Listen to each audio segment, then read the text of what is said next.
¿Se ve bien la pantalla, chicos? Por favor, si pueden contestar, serían tan amables, les insinúo. Sí, doctora. Listo, gracias. Doctora. Listo, gracias. Es el capítulo 5, entonces. Estamos comenzando el estudio de un nuevo grupo de biomoléculas, las proteínas. Si recuerdan, capítulo 1, en la tabla esa que hemos visto, pues son las biomoléculas más abundantes y que existen en mayor variedad en la célula. Se consideran a las proteínas como el centro de acción del metabolismo. Vamos a ver que no solamente son abundantes, sino que tienen una gran variedad de funciones, pues son biopolímeros de importancia primordial en la vida celular. Su importancia tanto es estructural como funcional. De un modo general, las proteínas están formadas por la unión de más de 50 hasta cientos o miles de aminoácidos. Cada aminoácido, recuerdan esto, hemos visto en péptidos y polipéptidos, que esto que estoy encerrando, fíjense, mi cursor es un residuo aminoácidico. Entonces, cada residuo aminoácidico está unido a otro residuo aminoácidico, recuerdan, por un enlace peptídico. Esto que estoy encerrando a mi cursor es un enlace peptídico. Igual que en los péptidos, en toda estructura proteica, se reconoce un extremo N-terminal o aminoterminal también se llama, y un extremo C-terminal o carboxiloterminal. Por convención, siempre el extremo N-terminal se lo expresa a la izquierda y el grupo carboxiloterminal siempre a la derecha. A su vez, se distingue en la estructura de una proteína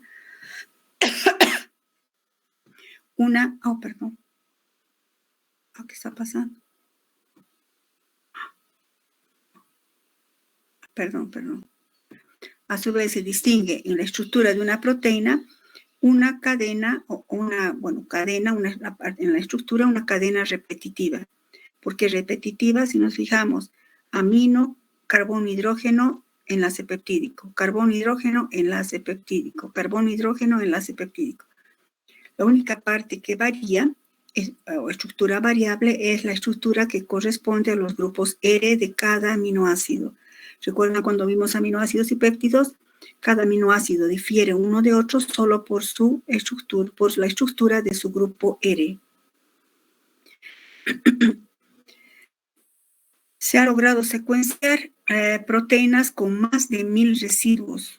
Incluso algunos tienen más de 1000 residuos. Por lo tanto, si el número de residuos aminoácidicos, que corresponde a cuántos aminoácidos se han unido por enlace peptídico, si es tan elevado, pues sus pesos moleculares son elevados. Entonces, las proteínas son biopolímeros de alto peso molecular.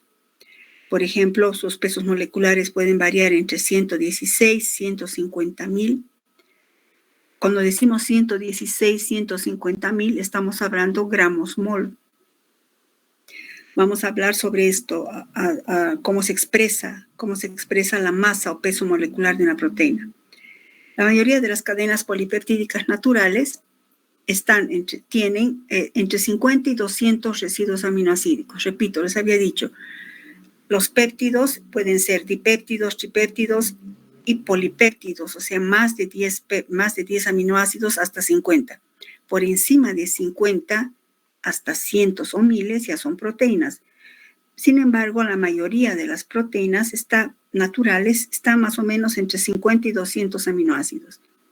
Si consideramos que cada aminoácido como promedio aproximadamente 110, si multiplicamos 110 por 50 y 110 por 200, pues tendremos que los pesos moleculares de las proteínas van a oscilar entre 5.500 y 220.000 gramos mol.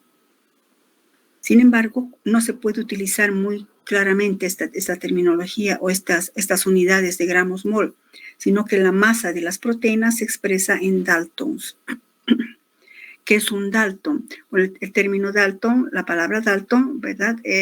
Resulta o deriva del apellido del bioquímico Dalton, que utilizando la estructura atómica le dio permitió que se exprese de alguna manera el peso molecular de las proteínas, y no solo proteínas, también de ribosomas, etc.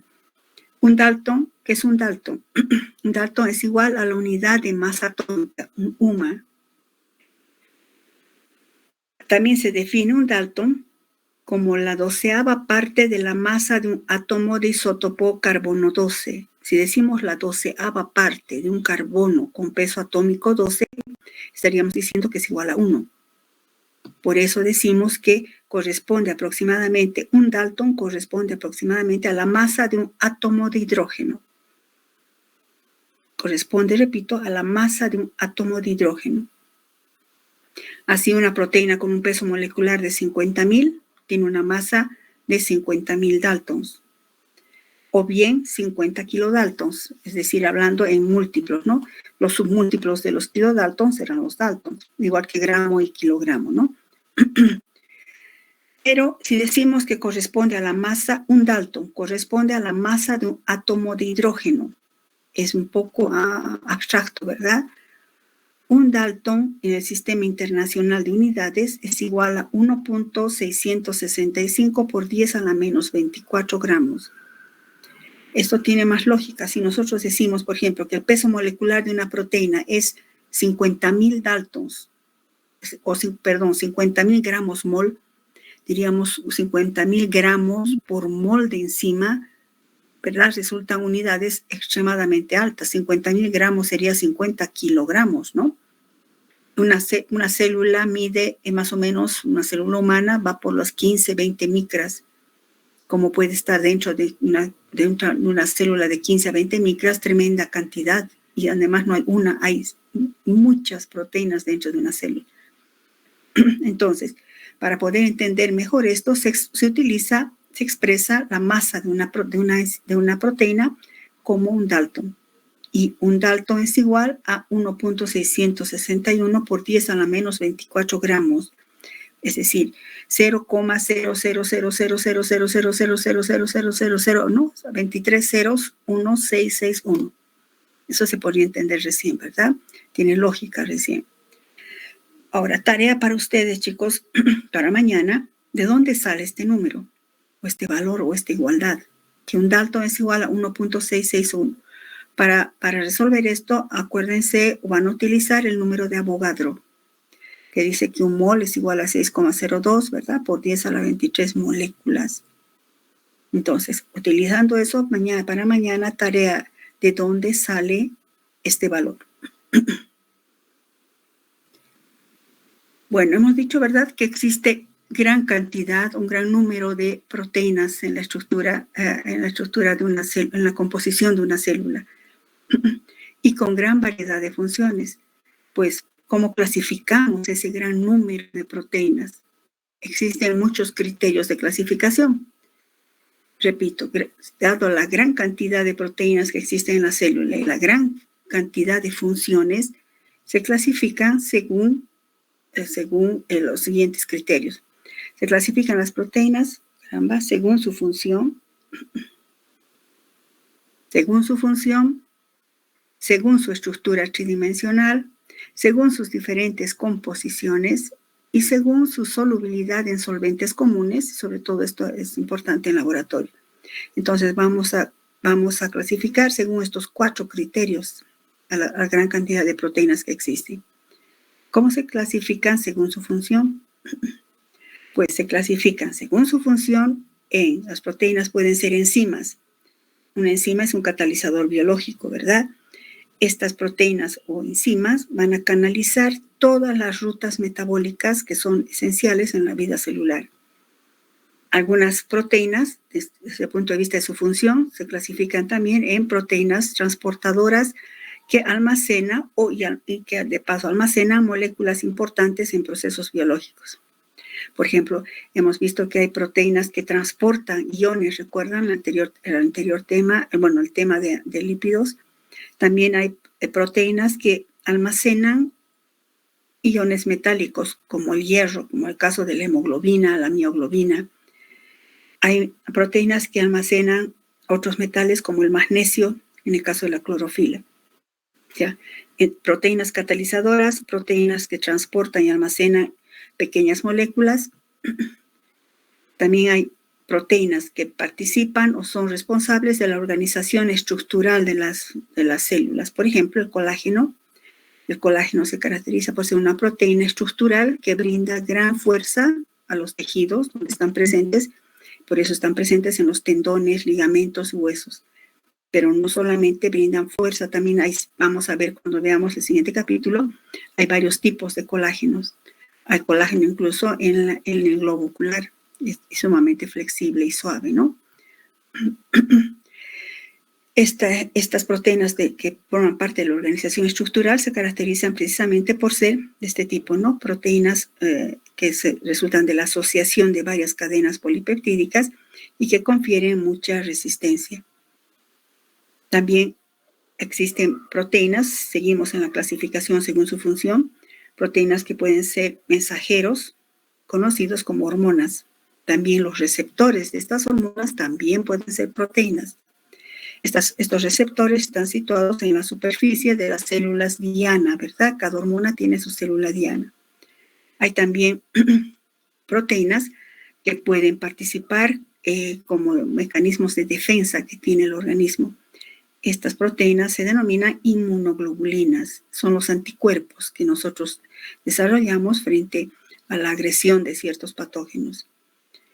Entonces, son partes inmunoglobulinas, son proteínas. Entonces, participan o forman parte de la respuesta inmunológica adaptativa. ¿Qué es esto de adaptativa? Pues se refiere a la formación de anticuerpos frente a agresión de patógenos. También los factores de coagulación de la sangre son proteínas.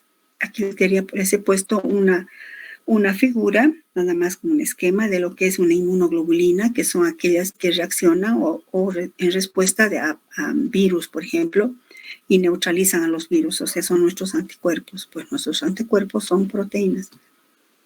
Bueno, esto ya hemos visto. Esa es una clasificación según su función. Entonces pueden ser catalizadores, pueden ser transportadores, almacenadores de iones, pueden ser sustancias receptores, hormonas, participan en la defensa de nuestro organismo, en la coagulación sanguínea, etc. Otra clasificación, pero desde otro punto de vista, son las proteínas, cómo se clasifican según su estructura tridimensional. Algo que hay que aclarar aquí es que la estructura de una proteína es compleja. Tiene una forma, cada proteína tiene una forma, una estructura tridimensional determinada. Desde el punto de vista de la estructura tridimensional, las proteínas se clasifican en proteínas fibrosas y proteínas globulares. Hablemos de las proteínas fibrosas. Como su nombre indica, fibrosas son proteínas que tienden a tener una forma alargada, como la que vemos aquí, por ejemplo, el colágeno nuevamente, nombro más el colágeno que la queratina, etcétera, que son animales, o nosotros también, pero más el colágeno por su gran importancia. Entonces, una proteína fibrosa es aquella que tiene una forma alargada y por lo general resulta de la asociación de dos o más cadenas polipeptídicas, como una soga. Todos han debido ver una soga. Resulta de la unión de dos o de tres sogas más sencillas, ¿verdad? Lo cual le confiere gran resistencia. Y tenemos luego las proteínas globulares. Esta es una representación de una proteína globular. Si nos fijamos, aparentemente parecen unas torsiones, ¿verdad? Que parecen como al azar, como medio desordenado. Puede verse el extremo N-terminal y su extremo C-terminal, que estaría bueno por ahí. Es este. Pero no son en absoluto desordenadas ni al azar. Más bien son torsiones altamente ordenadas. ¿Por qué ordenadas? Porque esta estructura que adquiere está condicionada genéticamente, porque así va a tener una función determinada. Una característica también de estas formas globulares que adquieren las proteínas, por eso les he puesto un círculo diferente a esto, ¿verdad? Es que estas proteínas globulares tienen una superficie hidrofílica. ¿Por qué será hidrofílica? Oh, será pues hidrofílica porque en el exterior abundan los aminoácidos hidrofílicos, es decir, aminoácidos que pueden formar puentes de hidrógeno con el agua. Y en el interior estarán los aminoácidos apolares, como por ejemplo la valina, leucina. ¿Esto a qué nos hace recuerdo? Semejando a una micela. Ese es un patrón que aparece, igual que en los lípidos. Entonces, para que una molécula, en este caso esta bimolécula, sea soluble en agua, tiene que tener una superficie hidrofílica y un interior hidrofóbico. Esto hace, repito, que estas proteínas, y esto es importante, escriba mejor, las proteínas globulares son solubles en agua. Las proteínas fibrosas son insolubles en agua. Repito entonces, estas clasificaciones son sumamente importantes. Si yo les pregunto, ¿cómo se clasifican las proteínas? Ustedes me tendrían que decir, ¿con qué criterio quiere que les responda? Según su función, según su estructura tridimensional, según su composición, ¿cómo quiere? Según su estructura tridimensional, ¿cómo se clasifican las proteínas? Pues en proteínas fibrosas y globulares. ¿Cuál es la diferencia? Aparte de la estructura misma y la forma, es que las fibrosas son insolubles y las proteínas globulares son solubles en agua y en solventes o en soluciones fisiológicas. La tercera clasificación, el tercer criterio de clasificación es según su composición. Entonces, las proteínas pueden ser simples según su composición, las proteínas pueden ser simples y conjugadas. ¿Cuáles son las proteínas simples? Son aquellas que están formadas solo por aminoácidos.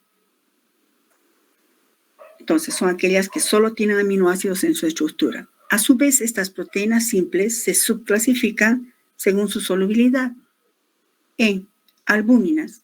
O sea, las albúminas que son proteínas simples. Las albúminas son solubles en agua. Entonces tienen que ser globulares. Fíjense, se está sobreponiendo la clasificación. Las albuminas son solubles en agua. Por lo general son globulares. Luego tenemos a las globulinas, otro tipo de proteína simple, que son, ¿en qué difieren de las albúminas? En que son menos solubles en agua y son más solubles en solución fisiológica. Entonces ya es una manera de separar albúminas y globulinas. Las globulinas son solubles en solución fisiológica y las albúminas en agua. Luego tenemos las escleroproteínas. ¿Qué son las escleroproteínas? Proteínas simples. Dentro de estas proteínas tenemos al colágeno, que está en el tejido conjuntivo. Son insolubles en solventes, porque el colágeno hemos visto que es una proteína fibrosa y por tanto es insoluble en solventes como agua y solución fisiológica. Luego tenemos otra clasificación dentro de las proteínas simples, las protaminas. Son proteínas con un alto contenido en aminoácidos básicos y son solubles en etanol. Estas son insolubles, estas son solubles en etanol, las anteriores son solubles, las albúminas en agua y las inmunoglobulinas pues tienen una solubilidad diferente. Y finalmente las histonas son solubles en soluciones salinas y se encuentran sobre todo las histonas junto con los ácidos nucleicos. Entonces, estas son proteínas simples, solo formadas por aminoácidos. Desde el punto de vista de la clasificación, cómo se clasifican las proteínas según su composición, hemos dicho simples, pero también pueden ser conjugadas desde el punto de vista de su composición. ¿Qué son las conjugadas? Son aquellas que obviamente tienen alfa-aminoácidos, pero tienen un plus, tienen un grupo prostético, es decir, que es un grupo prostético, es un grupo químico que no es una proteína. Y según la naturaleza química de este grupo prostético se clasifican ahora las proteínas conjugadas en lipoproteínas, glicoproteínas, nucleoproteínas, metalo, fósforo y cromoproteínas. Las lipoproteínas ya hemos hablado, ¿verdad? Todas estas como son proteínas, obviamente están formadas por cadenas polipeptídicas, pero tienen un grupo prostético, que puede ser, si son lipoproteínas, el grupo prostético será un lípido, es decir, unido a las cadenas polipeptídicas o a la proteína hay un lípido. Las glucoproteínas, aquellas que tienen obviamente la cadena polipeptídica o proteica y un carbohidrato. Hemos hablado de las glucoproteínas cuando hemos visto carbohidratos, ¿verdad? Luego tenemos las nucleoproteínas que tienen ácidos nucleicos unidos a su estructura, las metaloproteínas que tienen metales en su estructura como hierro, Por ejemplo, es el caso de los citocromos, la hemoglobina, la mioglobina, fosfoproteínas, aquellas proteínas que tienen grupos fosfato, las cromoproteínas, aquellas proteínas que dan origen a un color, como por ejemplo la hemoglobina. La hemoglobina puede ser clasificada también como metaloproteína porque tiene hierro en su estructura. Vamos a ver el siguiente capítulo. Bueno, entonces las proteínas, desde el punto de vista de su composición, ¿cómo se clasifican? Proteínas simples y conjugadas. A su vez, dentro de cada una de estas clasificaciones hay subclasificaciones. En el caso de las proteínas conjugadas, esta subclasificación depende del grupo prostético. Bueno, hasta aquí nada más hemos visto su clasificación. ¿Cómo se clasifican? Pues según su función, según su estructura tridimensional, según su composición. Ahora veamos los niveles estructurales, que es el fondo de este tema, del capítulo de niveles estructurales de las proteínas. Las proteínas, repito, son sumamente complejas en ese sentido. Cuando ustedes saben que las proteínas se sintetizan en los ribosomas. Cuando se sintetizan en los ribosomas, nosotros vamos a ver en el penúltimo capítulo cómo ocurre eso. Cuando se sintetiza en el ribosoma, pues lo hacen dando lugar a una conformación llamada nativa, o sea, una estructura tridimensional llamada conformación nativa. Recordemos que son las conformaciones de química orgánica. Saquen una flechita por ahí, que es una conformación. Las conformaciones son disposiciones espaciales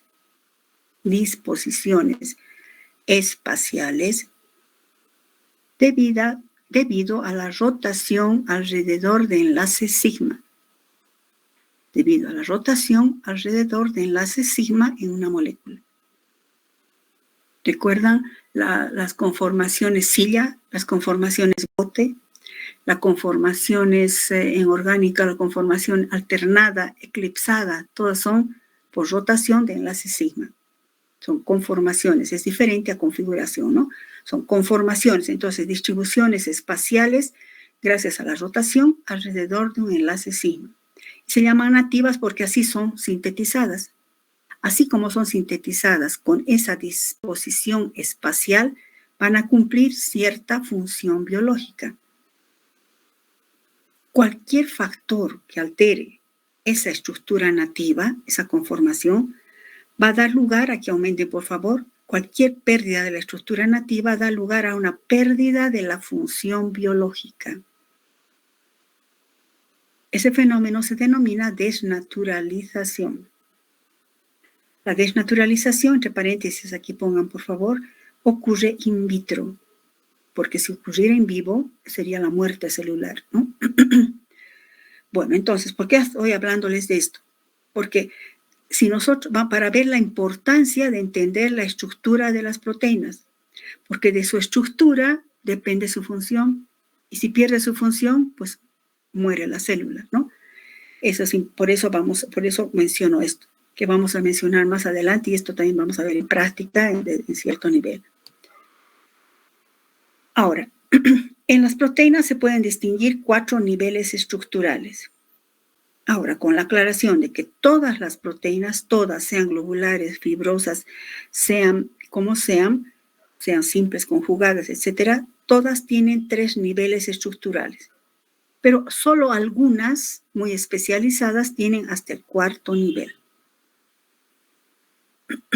Perdón, un cachito.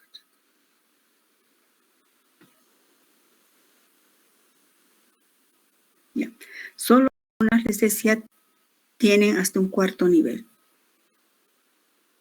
¿Cómo es el nivel primario? El nivel primario se refiere a expresar la identidad, la cantidad y la secuencia. Es decir, identidad, fíjense, es como si fuera, cada uno de estos son aminoácidos, ¿no? Que estarían, cada uno de estos como unas cuentas o eslabones son aminoácidos. Entonces, ¿qué aminoácidos forman parte de la proteína? ¿En qué proporción o en qué cantidad están estas proteínas? ¿Y cuál es la secuencia? ¿Cuál es el extremo N-terminal? ¿Cuál es el extremo C-terminal? qué aminoácido viene después del N, cuál viene el siguiente, cuál es el siguiente, cuál es el siguiente. A eso se refiere identidad, cantidad y secuencia, el nivel primario. El nivel secundario es la orientación geométrica de la cadena polipeptídica. Es como si esta cadena ahora se reorganizara y aparecerían interacciones entre residuos próximos. Por ejemplo, que este aminoácido interacciona con esto, este aminoácido, fíjense, mi cursor reaccione con este otro, dando lugar a dos estructuras que se reconocen dentro del nivel secundario: la hoja plegada y las hélices alfa. Estos son niveles secundarios. Quiere decir que esta misma cadena se reorganiza dando esto o ambos en su misma estructura, nivel secundario. Nivel terciario ya se refiere a la completa estructura tridimensional de la proteína. En la estructura terciaria se establecen interacciones entre residuos alejados que dan lugar a estos. Fíjense, si nos fijamos aquí vemos estructura secundaria, ¿no? Tipo alfa hélice, hoja plegada, ¿verdad? Como dice aquí alfa, hélice alfa. Esta ya es la estructura, la arquitectura o estructura tridimensional completa de una proteína. Todas las proteínas llegan a este nivel. Algunas proteínas nada más van a llegar a este nivel cuaternario. Según la estructura terciaria, recordemos, por eso lo he puesto con rojo. Según la estructura terciaria, las proteínas pueden ser globulares o fibrosas. Solubles en agua, globulares. Insolubles en agua, fibrosas. Y finalmente, nivel cuaternario. No todas las proteínas llegan a este nivel. Es la agregación no covalente de dos o más cadenas polipeptídicas. Se asocian dos cadenas, formando complejos tridimensionales. Por ejemplo, aquí vemos esto, se van a asociar dos cadenas, o en este caso, que serían 4 cadenas. Esta es la hemoglobina, por ejemplo, que vamos a ver en el siguiente capítulo. Se asocian varias cadenas y forman una sola unidad. Una proteína con un nivel cuaternario. Son aquellas que tienen funciones más complejas. La pregunta aquí sería, ¿de cómo esta cadena se vuelve así y luego se vuelve así? O incluso se pueden asociar algunas así. Pues en todos los niveles la pregunta es, ¿qué cosa estabiliza esto, por ejemplo? ¿Por qué no se estira así como esto? ¿Qué cosa estabiliza esto? ¿Qué factores estabilizan? En todos los niveles de las estructuras tridimensionales, todos estos niveles están estabilizados por interacciones no covalentes. Recuerdan, capítulo 1 hemos repasado cuáles son las atracciones o interacciones no covalentes. Puentes de hidrógeno, atracciones electrostáticas, interacciones hidrofóbicas o de Van der Waals.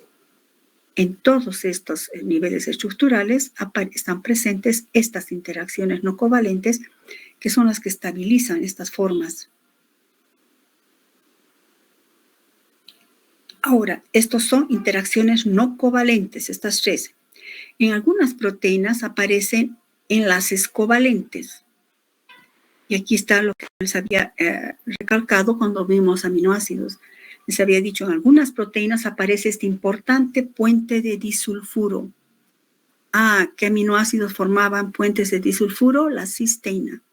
Entonces, si nos fijamos acá, por ejemplo, vemos la cadena, cada esferita sería un aminoácido, está un poco medio exagerada la figura, pero cada aminoácido, cada esfera es un aminoácido, un enlace peptídico aminoácido, y pues esta forma, que hasta aquí sería una estructura tridimensional terciaria. Aquí vemos una alfa hélice.